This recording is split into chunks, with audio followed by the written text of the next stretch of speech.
Aí, pessoal, um grande abraço, eu sou o Edson Matoso e está começando o nosso Agora é com o Matoso, aqui na TV Grão-Pará, canal 14.1. E, aliás, eu quero dizer desde já que nós vamos dar um tempo, né? Vamos dar um tempo caminhando para o final do ano, mas nos dias reservados a este programa, né, nós vamos repetir algumas entrevistas que causaram impactos agradáveis. Houve, assim, uma certa coisa daqui a acolá, mas informações interessantes que confesso para vocês. Eu sempre digo que tudo que eu falo aqui, mais do que eu estar passando para o público, eu estou aprendendo e apreendendo, né? A gente está compartilhando informações que nem sempre, ou diria quase sempre, aparecem na mídia convencional, porque nós buscamos exatamente algumas diferenças. É lógico que tem muita coisa parecida, mas outras informações, outras situações, outras tendências que é importante que a população saiba. Em cima disso nós comentamos, nós analisamos, damos opinião em vários momentos, mas sempre dizendo que a opinião, ela não quer dizer que ela seja assim, essa opinião está pronta e acabada. Negativo. Nós não temos esse direito, né? Temos direito de passar informações e opinar até, mas sempre no intuito da reflexão. O questionamento e a reflexão.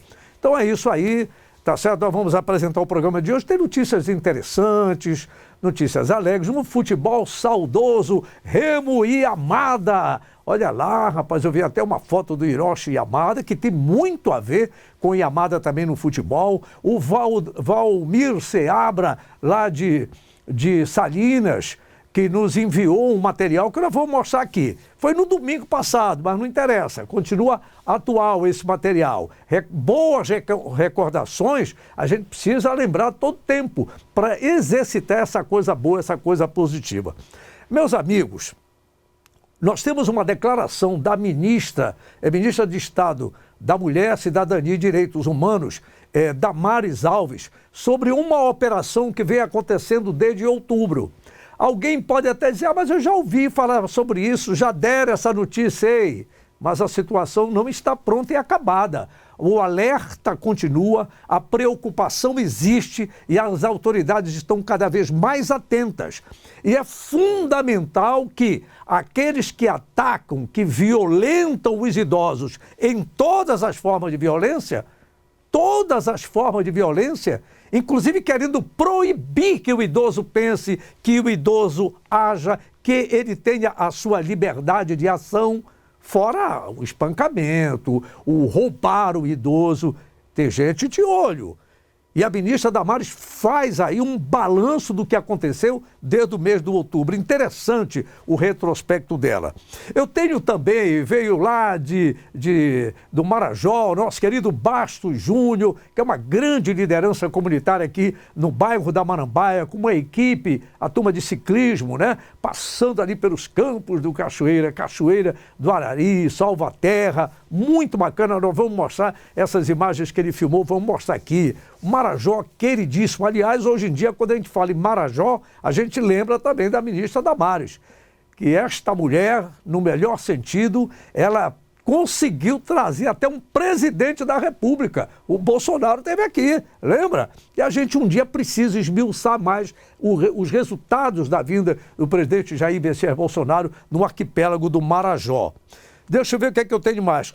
Olha, essa questão de pessoas... Como é que chama? Foi o Dia Nacional.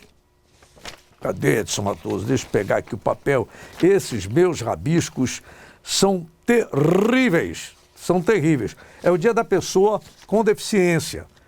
A presença da primeira-dama. Esse material é engraçado, não aparece na grande mídia. Raramente você vê. Você de novo vencer a ministra Damares, você vê a emoção do presidente da Caixa Econômica Federal com declarações que o povo precisa saber. O que está acontecendo nesse país? Tem a questão do coronavírus, que bom. Eu vi gente criticando o ministro Pazuello porque ele mudou de novo a data. O cara não mentiu, tá certo? É muito melhor você ir adiantando, muda a notícia para melhorar. Muda a informação para melhorar. Primeiro era em março, porque ele não ia prometer antes. Aí depois fevereiro, porque ele não ia prometer antes. Os fatos estão se precipitando e à medida que eles vão acontecendo, você vai mudando as informações. É claro, isso não é uma coisa estática, pronta e acabada. Nem a China. Você já viu alguém falar que a China está vacinando os chineses com a sua vacina? Que o governador de São Paulo quer impor ao povo paulista e aos brasileiros? Você já ouviu falar? Os chineses estão vacinando com a sua vacina? Já ouviu falar nisso aí? Ah, não, é porque na Indonésia... Eu estou falando da China. É da China, não é da Indonésia. Pois é, a gente precisa ficar muito atento quais os interesses de tudo isso. São 170 produtores de vacina no mundo. Algumas arrancaram na frente. A do Oxford, por exemplo, do Reino Unido, não é a que está sendo aplicada no Reino Unido. Por quê? Porque teve algumas situações no percurso da terceira fase. Aí o Reino Unido está vacinando qual? Com a da Pfizer. Tá certo? A da Pfizer onde é? É um laboratório americano fundado por alemães, lá em meados dos anos 1800 e tarará. Então essa é a situação, não é chegar e impor para a sua população porque eu não gosto do presidente, porque eu estou a serviço de tal empresa de comunicação. Não pode ser assim. A gente precisa ficar bem atento para essas coisas. E aí, meus amigos, a mudança pode acontecer logo, logo, ainda, quem sabe, em janeiro ou quem sabe um pouco antes. Mas vamos aguardar as coisas como devem ser pela maior autoridade da saúde do país, que é o governo federal, sim. Não é o Dória e os seus amiguinhos. É o governo federal que foi impedido de agir por uma medida do Supremo Tribunal Federal que disse que os governadores e prefeitos é que deviam tomar as medidas. Quando a bomba explodiu, que acabou a grana, correram para cima de quem? Do Bozo. Foram para cima do Bozo.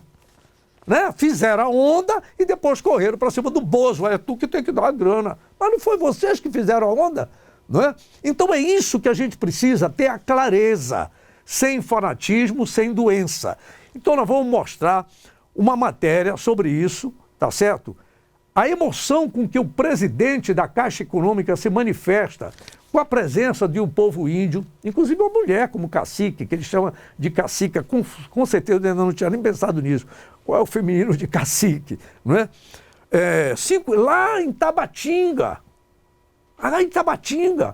olha lá, a figura das mulheres exercendo pela primeira vez cargos diretivos na Caixa Econômica. Mais do que isso, a contratação de pessoas portadoras de deficiência, a forma de atender as pessoas que procuram, show de bola. A gente tem que compartilhar essas informações. São coisas boas que continuam acontecendo no país. E se der tempo, uma obra parada há anos, há décadas, que foi inaugurada uma ponte sobre o Rio Guaíba, no Rio Grande do Sul. Uma obra que parou dinheiro público. Está entendendo? Dinheiro nosso. A obra concluída lá no Sul, a presença do presidente da República e do governador do Rio Grande do Sul. Nós precisamos mostrar o que está acontecendo por todo o país. E precisamos saber se aqui não está acontecendo só briguinha, só politicagem. A gente precisa ter atenção para isso, porque tem rede de televisão que tem interesse em desinformar o povo brasileiro. Tem desinteresse. Tanto que raramente, eu não vejo, aliás, divulgar quantos milhões de brasileiros já foram recuperados do coronavírus. Só diz quantos são infectados e quanto morreu. Não diz quantos foram recuperados. A gente tem que ficar bem atento para não se deixar. Meus amigos, é o seguinte. Eu tenho uma notícia aqui. Tem um grupo de jornalismo. É preocupante porque nós temos muita gente na periferia. Conheço muita gente. Tenho amigos, parentes, pessoas de várias formas. Tá certo? O relacionamento.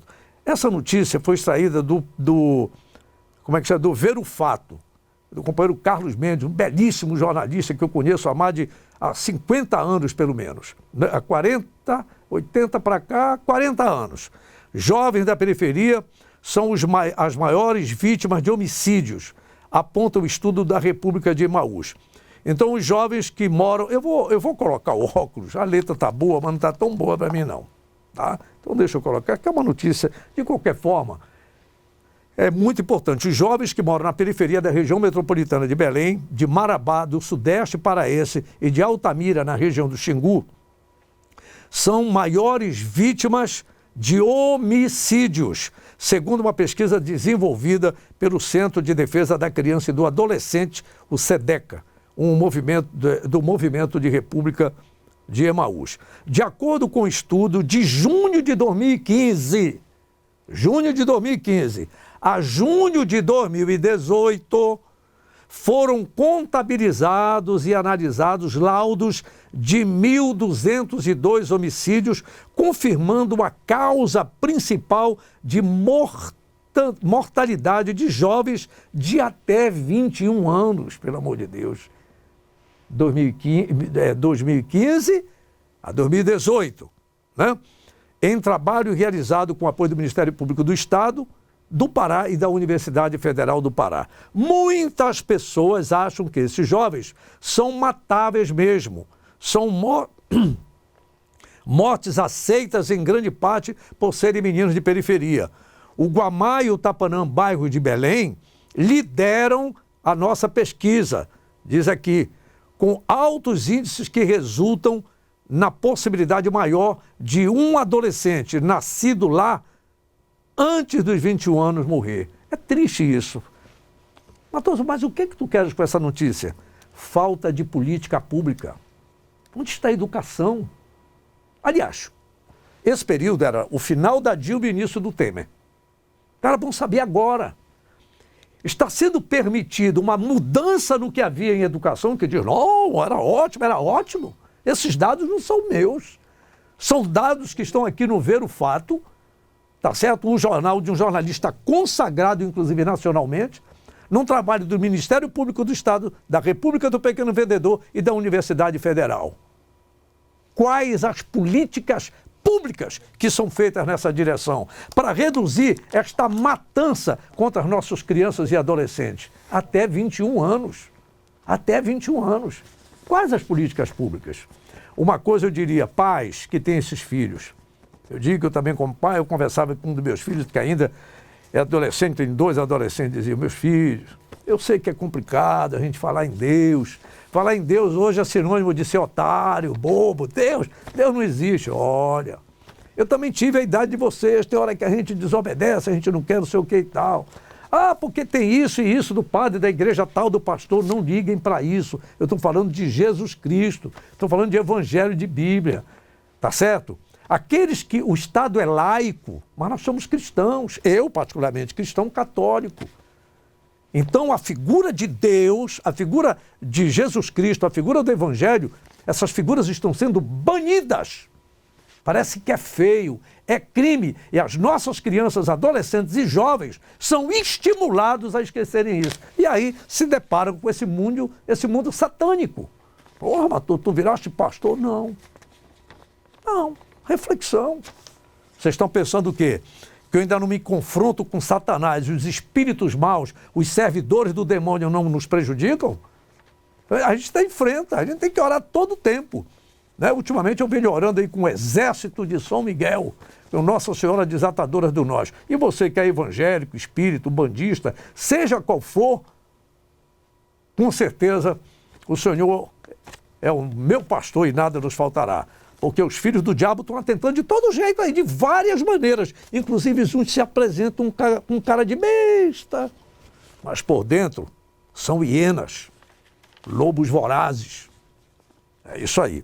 Mas olha, meus amigos, é o seguinte, deixa eu ir ao Marajó. Meu querido Júnior Bastos, filho do saudoso detetive Bastos, que foi um dos grandes incentivadores do futebol feminino, campeão brasileiro de futebol feminino, criou o Independente da Barambaia, que deu origem ao Independente de Tucuruí, que como São Raimundo de Santarém desistiu, é o Independente de Tucuruí, que será o 3º representante do Pará na Copa Verde, que joga a partir de janeiro. Então o Júnior Bastos, que é uma liderança comunitária extremamente saudável, moço bom, de diálogo, de sabedoria, e eu não sabia dessa sua faceta.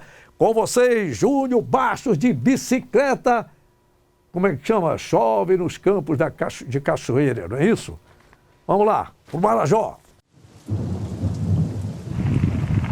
Trilha do Marajó, 90 quilômetros, comunidade do Caracará, município de Cachoeira do Arari. Olha que maravilha, que beleza de paisagens. Chegaremos em Salvaterra entre 17 e 18 horas. Muito chão ainda pela frente. Vamos que vamos. Eu já era. Muito melhor. Bota a mão no meu peito.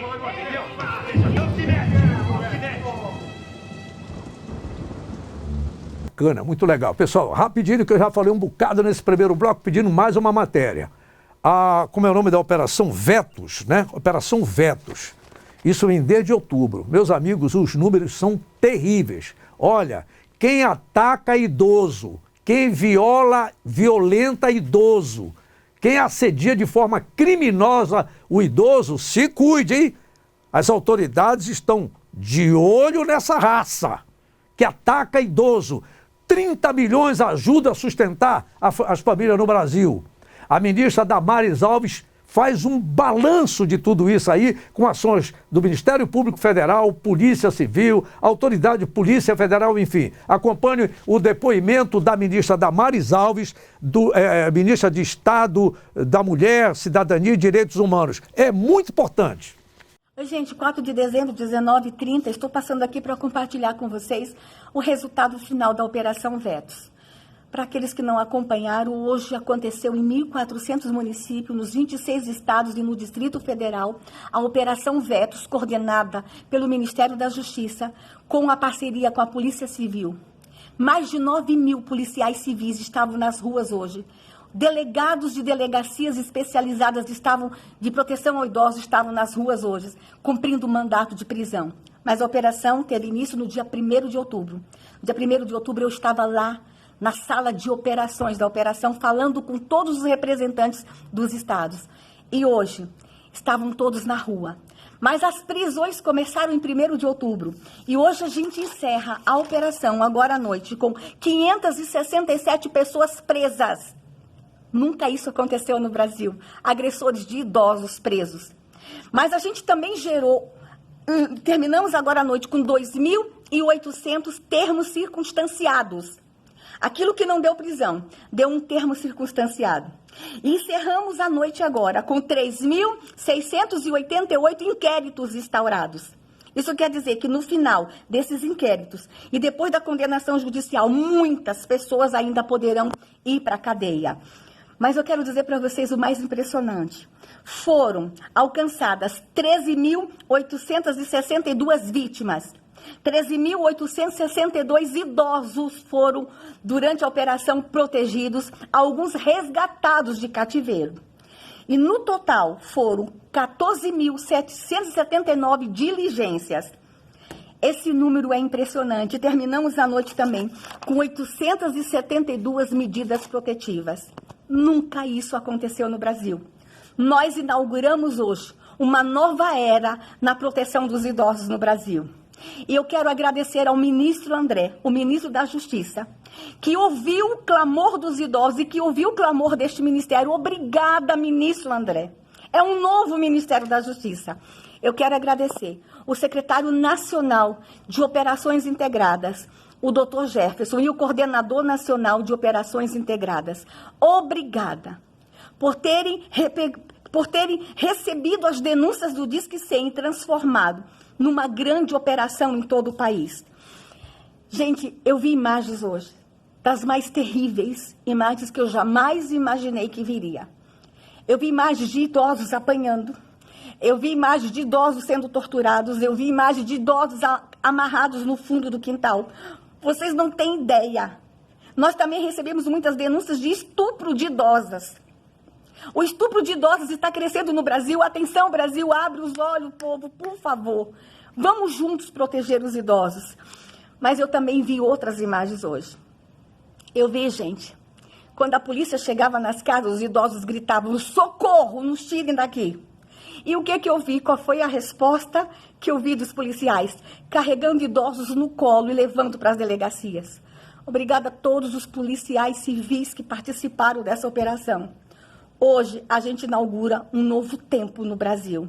E a partir dessa operação, nós também vamos agora apresentar um plano nacional de proteção dos idosos. É o governo Bolsonaro dando uma resposta ao Brasil. Obrigada, presidente Bolsonaro, que desde de manhã, desde 7 horas da manhã, está falando comigo. Obrigada, presidente, por ter acompanhado a operação. Obrigada a todos que estavam envolvidos. Obrigada a toda a minha Ouvidoria Nacional dos Direitos Humanos, a equipe do Disque 100. Obrigada. E vamos embora, gente. Vamos continuar protegendo os idosos. Se você souber de alguém que está em sofrimento, algum idoso, ligue para nós no Disque 100. Ou então faça assim, ó. Faça assim, ó. Fale conosco pelo nosso WhatsApp. 619-9656-5008. Mande mensagem, mande imagem, mande foto. Nós vamos dar as respostas que vocês estão esperando. Que Deus abençoe os idosos do Brasil. Tá entendendo? O negócio é sério. Um abraço ao meu querido amigo Roberto, lá na Cidade Nova, Correio, viu aí? Muito obrigado por compartilhar vários temas aqui também com a gente no Agora é com Matoso da TV Grão-Pará, canal 14.1. Meus amigos, é o seguinte, essa matéria foi domingo, mas continua atual. Esse encontro, Yuri, pode colocar já algumas imagens, daí a gente vai mostrando.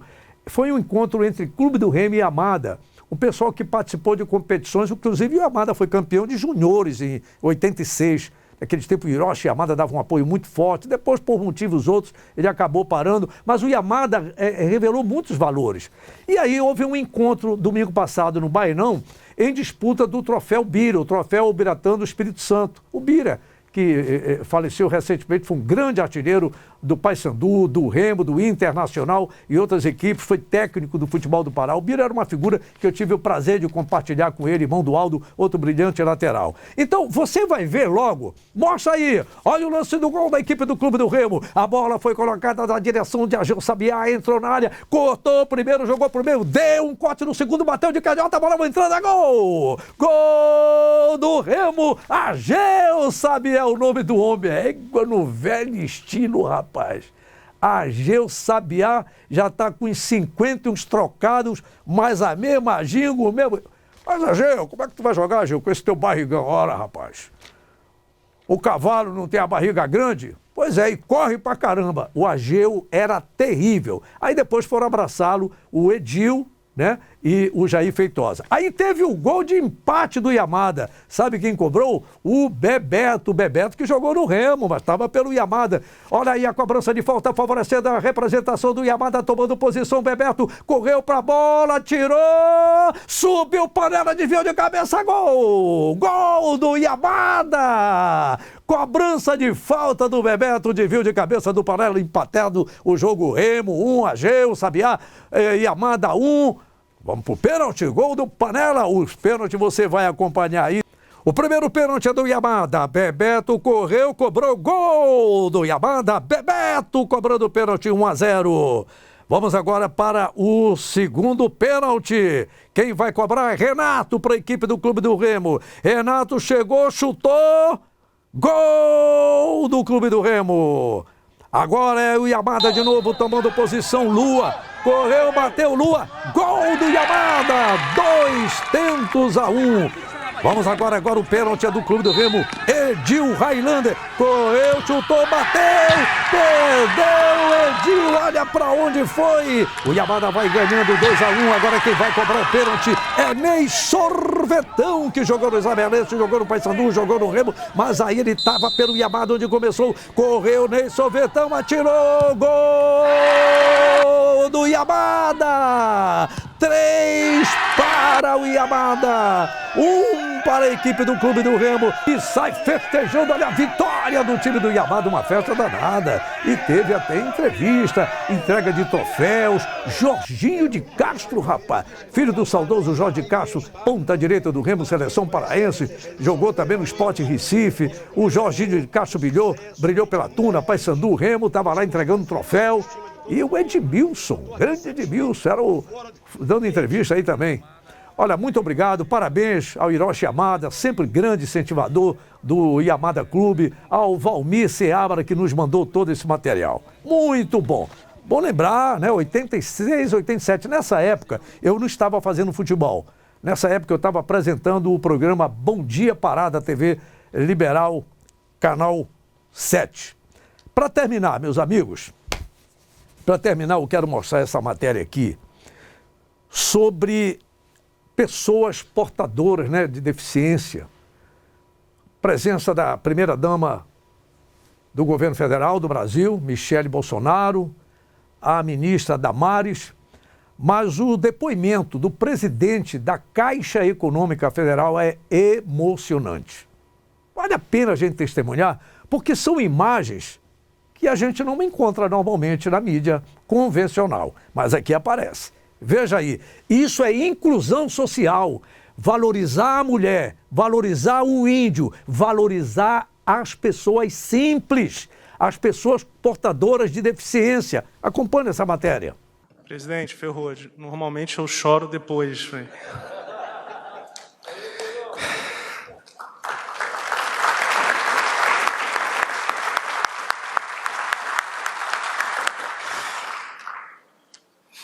Vou tentar falar pouco.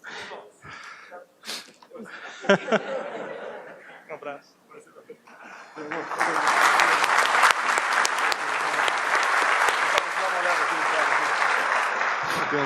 Presidente, a verdade é ser no final, mas nós temos aqui dois presentes, um para a primeira-dama também. O da primeira-dama na comunidade Tabatinga, é uma comunidade com 5 mil índios. Aquele era o ex-cacique, agora é uma cacica, não sei se o nome é esse, uma cacica mulher, mas ela ainda não fala português, e eles ficaram muito emocionados, e eu queria dar os parabéns também para as Forças Armadas, porque o que eu vi lá é algo que me impressionou. As Forças Armadas não só cuidando da Tríplice Fronteira, mas cuidando da comunidade, e eu recebi uma lembrança, e eu, obviamente, quero passar para o senhor, porque o que eu recebi foi exatamente dos integrantes do Batalhão de Fronteira, que defendem o Brasil num lugar não trivial, e que fizeram com todo carinho, e eu repasso para o senhor, porque, afinal de contas, o senhor é o comandante. Então, eu queria...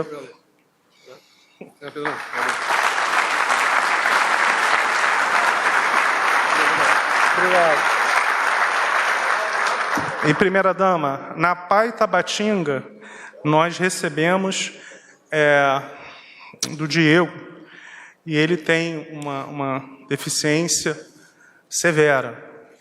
E eu fiquei impressionado, assim, com carinho. Acho que quem tem contato com pessoas com algum tipo de deficiência, sabem que eles são muito espontâneos, ou gosta ou não gosta. E eu fico emocionado porque a gente, normalmente, quando faz essas visitas, não consegue sair, nem quer sair. Então, eu recebi esse quadro, e quando eu falei que daria para a senhora, foi uma emoção geral. Então, eu gostaria de repassar para a senhora, exatamente por tudo que a senhora fez, porque o que é importante aqui, né, de coração aberto? Não é agora, esse filme nós fizemos com tudo que foi realizado na Caixa nos últimos 2 anos. A primeira-dama foi lá diversas vezes. Nós contratamos 2.200 brasileiros com algum tipo de deficiência. Foi a maior contratação da história do Brasil, eu não posso falar do mundo, mas isso foi realizado por quê? Porque o banco de todos os brasileiros não era o banco da inclusão de fato. Porque nós não respeitávamos as pessoas com deficiência e não tínhamos os 5%. Em janeiro, viajando pelo Brasil, eu recebi essa crítica, nós fizemos essa demanda, e quem estava lá para dar as boas-vindas foi a senhora. Então, eu queria agradecer, presidente, por todo o empenho, e quando nós fizemos o primeiro contrato em braille do Brasil, nenhum outro banco tinha, foi janeiro desse ano, a senhora também estava lá. Então, eu gostaria de dizer que a liderança da senhora inspira, e é com todo carinho que eu entrego esse quadro do Diego.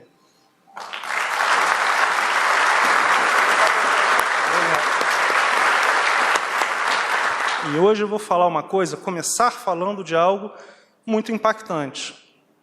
Quando esta gestão começou, nós não tínhamos nenhuma mulher. Nenhuma mulher. Nem uma vice-presidente. Nem uma diretora. O que é hoje a Caixa Econômica Federal? Nós temos, por enquanto, porque elas estão crescendo, 3 vice-presidentes e 10 diretoras. Então, eu gostaria de uma salva de palmas.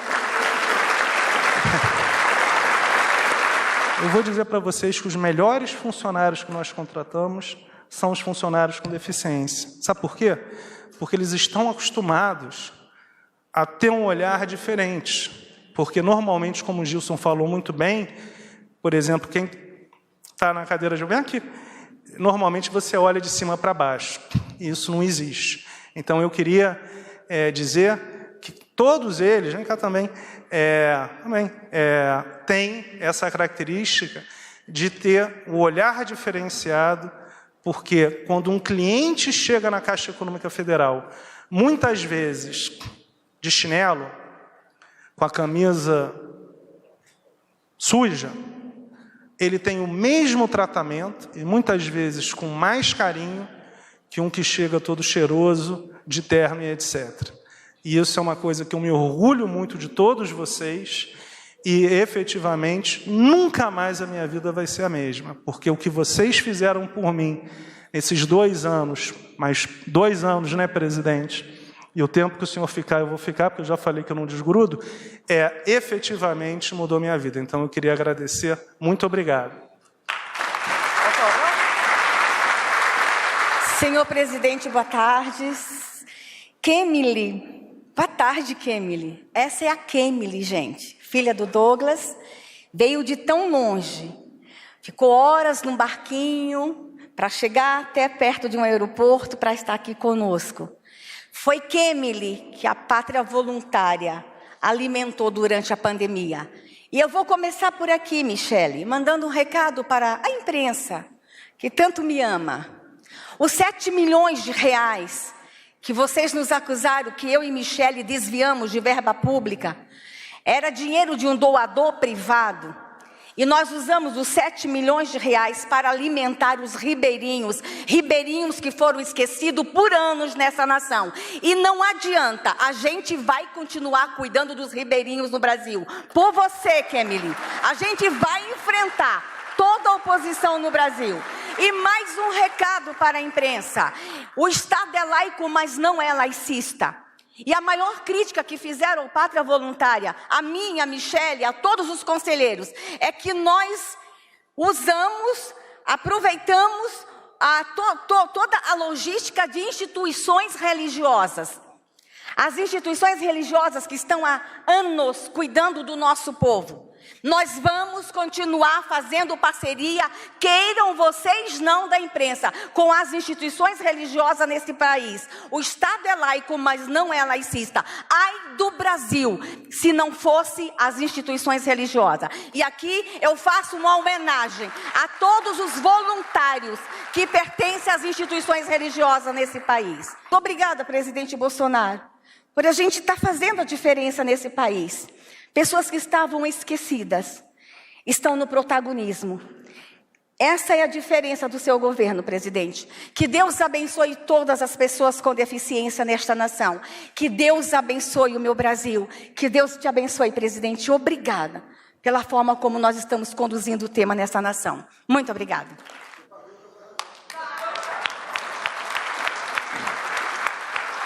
E é isso, pessoal. Um grande abraço a todos. Como eu disse no início, nós vamos dar um tempo. E a partir de segunda-feira nós vamos nos apresentar ao vivo no programa do Jefferson Lima, falando sobre o futebol do final de semana e do final de semana que vem, porque Remo e Paysandu estão aí disputando o Campeonato Brasileiro da Série C, o Bragantino continua na Série D, a Tuna está indo aí no campeonato para ver se sobe para a Divisão Especial do Pará. E o nosso programa Agora com o Matoso, nós vamos repetir algumas entrevistas que tiveram grande visualização ao longo do ano, inclusive nas redes sociais. Nos acompanhe, fiquem com Deus, um abraço, tá certo? E até a próxima.